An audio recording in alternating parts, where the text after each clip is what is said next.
Jadi sangat tergantung kepada individu berapa target return yang diharapkan dan berapa toleransi risiko dia, ya. Dan masing-masing orang akan berbeda. Oke, Itu Mbak Cisti. Oke, well, jadi memang pemilihan instrumen investasi sebenarnya balik kepada individu masing-masing investornya gitu ya Pak ya, karena tentunya disesuaikan dengan profil risiko nih teman-teman. Jadi ya itu tadi ya, kita kenal kalau di dunia investasi itu kan high risk high return ya Pak ya. Too good to be true. Kalau kita maunya low risk tapi high return gitu. Oke, jadi teman-teman mungkin bisa sesuaikan dengan profil risiko yang teman-teman miliki dan tentunya tujuan investasinya juga seperti apa, apakah jangka panjang, jangka pendek, kemudian target return yang teman-teman mau capai itu berapa gitu. Nanti ujung-ujungnya akan berpengaruh kepada jenis reksadananya nih teman-teman. Kalau reksadana pasar uang mungkin akan cocok untuk teman-teman yang lebih konservatif gitu ya. Tapi kalau teman-teman yang risk taker, mungkin boleh pertimbangkan equity fund atau reksadana saham. Dan teman-teman yang moderat, mungkin bisa pertimbangkan bond fund ya, atau reksadana obligasi gitu teman-teman, atau reksadana pendapatan tetap gitu. Oke, thank you Pak Franky buat jawabannya. Dan gini Pak, kita kan kalau memilih saham ya, biasanya memang teman-teman investor ajaib juga pasti udah kenal yang namanya analisa fundamental gitu ya, atau mungkin ada yang teknikalis gitu, melakukan analisa teknikal. Nah, untuk reksadana sendiri nih Pak, kira-kira indikator apa sih yang bisa kita gunakan sebagai investor ataupun calon investor untuk mengetahui reksadana ini kira-kira potensial gitu Pak? Baik, khusus untuk reksadana ada beberapa kriteria yang bisa dipakai untuk screening ya, filter ya. Yang pertama itu berapa sih dana yang dikelola oleh reksadana tersebut. Jadi ini jumlahnya sangat relatif, tetapi yang idealnya dia tidak terlalu kecil dan tidak terlalu besar. Jadi mungkin saya bisa ambil mungkin secara jumlah dana yang dikelola suatu reksadana idealnya di atas 100 miliar, kemudian maksimalnya mungkin sekitar 1 atau 2 triliun. Karena kalau di atas itu nanti reksadananya sudah tidak fleksibel, susah bergerak. Kayak kapal induk jadi susah untuk belok kiri atau belok kanan gitu. Tetapi relatif lah di antara itu di 200 miliar, 300 miliar dan seterusnya. Menurut saya masih cukup optimal ya, terutama untuk pasar Indonesia. Yang kedua, kriteria yang dilihat investor, calon investor reksadana, tentunya melihat seberapa konsisten return atau pengembalian ya, tingkat pengembalian kenaikan NAB dari reksadana tersebut. 1 tahun, 3 tahun, dan 5 tahun. Ini biasa yang sering dilihat, apakah dia bisa mengalahkan reksadana sejenis. Ya mungkin kita nggak harus cari yang 5 atau 10 besar yang terbaik, tetapi paling nggak mereka masuk di 1/4 memberikan return yang terbaik dalam periode 1, 3, dan 5. Karena perlu diketahui juga yang namanya kinerja reksadana kadang-kadang kan tidak bisa konsisten terus-menerus. Setiap tahun selalu di top 10 gitu atau top 5. Kadang-kadang dia turun, tetapi paling nggak dia konsisten di 30% atau 25% terbaik itu sudah cukup. Dan yang terakhir jangan lupa, bagi investor yang sudah terlanjur untuk berinvestasi di reksadana harus perlu melihat juga beberapa rasio yang mengukur resiko dari reksadana tersebut. Ya. Jadi bisa dilihat seberapa besar, ini beberapa istilah teknis tetapi bisa didalami oleh investor, seberapa besar misalnya beta dari portfolio itu. Beta itu isinya seberapa sensitif saham-saham yang ada di portfolio dia, kalau portfolio saham itu terhadap benchmark atau tolok ukur indeks, misalnya terhadap IHSG. Atau bisa juga portfolionya secara keseluruhan seberapa sensitif terhadap benchmark, deviasinya berapa gede, bisa dilihat dari tracking error. Ya. Dan bagi investor, saya sarankan jangan cuma melihat mencari return setinggi mungkin. Harus juga dilihat kinerjanya, return terhadap risiko yang diambil. Nah, ini bisa dilihat dari beberapa rasio, seperti Sharpe ratio atau information ratio. Ya, beberapa istilah teknis ini sebenarnya kalau di browse itu bisa, investor langsung bisa dapat bayangan. Beberapa portal investasi itu sudah memberikan informasi ini. Jadi, untuk tingkat risiko semakin besar, misalnya beta atau tracking error, itu risiko makin tinggi. Tetapi untuk Sharpe ratio, information ratio, semakin tinggi itu justru semakin baik. Artinya return yang diberikan itu cukup optimal dibandingkan risiko yang diambil. Seperti itu, Mbak. Oke. Berarti kalau boleh saya simpulkan ya Pak, untuk indikator-indikator penilaian reksadana nih teman-teman, yang pertama teman-teman bisa lihat total dana kelolaannya, itu ya, aset under manajemennya. Kalau bisa jangan terlalu kecil dan jangan terlalu besar juga gitu ya Pak ya.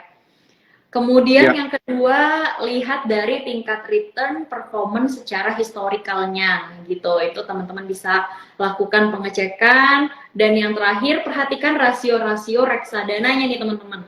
Ada beberapa indikator yang bisa teman-teman pertimbangkan. Pertama, pertimbangkan beta portfolionya, lalu trading error ya Pak ya. Dan boleh juga teman-teman ya, boleh juga teman-teman pertimbangkan dari sisi rasio Sharpe-nya ya, Pak ya. Jadi Benar. itu merupakan rasio yang memang mengukur tingkat return terhadap risikonya ya, Pak ya. Betul. Ya, dan memang semakin tinggi itu akan semakin baik, teman-teman. Lain halnya dengan beta portfolio dan trading error. Kalau semakin tinggi itu semakin kurang baik gitu, teman-teman. Oke, thank you Pak Franky buat insight-nya. Ini teman-teman kayaknya udah tercerahkan nih Pak.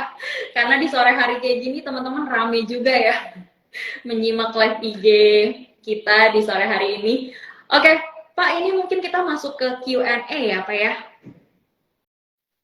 Baik, silakan. Oke. Nah, ini ada pertanyaan dari Meita Surya, Pak. Kenapa return tahunan reksadana turun gitu? Mungkin bisa dibantu Pak Franky? Jadi memang kondisi pasar ini kalau kita lihat beberapa 5 tahun terakhir itu sepertinya stagnan ya. Dan perlu diingat semua reksadana itu ada biayanya. Jadi kenaikan NAB itu sangat tergantung biaya-biaya yang dibebankan kepada reksadana tersebut, ya termasuk manajemen fee. Jadi kalau saya pelajari memang return 5 tahun terakhir boleh dibilang itu jauh di bawah rata-rata ya, yang seharusnya untuk reksadana saham. Penyebabnya banyak, salah satunya karena beberapa tahun terakhir ini tingkat inflasi di Indonesia juga turun ya. Kalau kita ingat 10-15 tahun yang lalu, inflasi di atas 7-8% setiap tahun itu umum gitu, sesuatu yang biasa. Tapi kalau kita lihat beberapa tahun terakhir, inflasi kita kan konsisten di bawah 5%. Jadi itu juga mempengaruhi return aset-aset yang dianggap berisiko seperti pasar saham. Yang kedua, itu sebetulnya kalau lihat, saya ambil data lebih panjang 10 tahun terakhir, tingkat pertumbuhan ekonomi kita sebenarnya masih tumbuh positif ya, mendekati 5% lah rata-rata tiap tahun ya. Akan tetapi ada satu masalah yang mungkin Indonesia ke depannya diharapkan bisa lebih baik, yaitu kondisi nilai tukar kita. Kondisi nilai tukar kita kan terdepresiasi ya. Kalau saya ingat di awal-awal tahun 2010 itu masih $1 itu Rp9.000. Per hari ini $1 itu udah 15.000 lebih ya. Dan kalau pertumbuhan ekonomi kita terjemahkan dalam bentuk dolar, sering disebut GDP per kapita, itu selama beberapa tahun itu sempat stagnan. Ya, sejak tahun 2016, 17 sampai 2021 itu stagnan di level di bawah 4.000 US dollar. Ya, tetapi syukurlah dari 2021-22 itu sudah naik di atas 4.000 dolar. Malah tahun lalu sudah naik sampai di atas 4.700 dolar, dan tahun ini 2023 diperkirakan bisa mencapai 5.000 dolar. Nah, kalau itu tercapai, biasanya itu tercermin dengan kinerja indeks kinerja IHSG itu bisa akan semakin baik di masa yang akan datang. Jadi harapan kita rupiah kita bisa stabil dan ekonomi kita masih tetap bisa bertumbuh di atas 5%. Itu Mbak Cisti. Mudah-mudahan bisa menjawab ya pertanyaannya.